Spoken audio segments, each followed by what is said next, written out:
அதான் இந்த கிளி ஜோசியம் இந்த மாதிரி ஜோசியக்காரங்களை எல்லாம் போய் கையை நீட்டாதீங்க பார்க்காதீங்கன்னு சொல்கிறதுக்கு காரணம் என்னென்னா, உங்கள் எதிர்காலத்தை ஒரு கிளி நிர்ணயம் பண்ண போகிறதில்ல.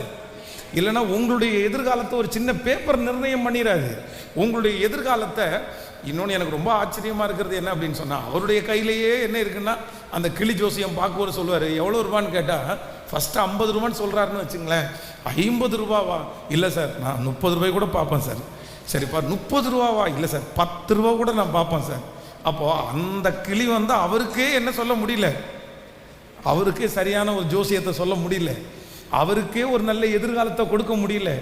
அவருக்கே எதிர்காலத்தை கொடுக்க முடியாத ஒன்று நமக்கு அந்த எதிர்காலத்தை கொடுக்க முடியாது. அதனால் ஆண்டவருடைய பிள்ளைகளாகிய உங்களுக்கும் எனக்கும் யார் என்ன ஃபிக்ஸ் பண்ணாலும் அதை மாற்றுகிறதற்கு என் சர்வ வல்லவராகிய தேவன் அவர் வல்லவராக இருக்கிறார். ஆமேன்.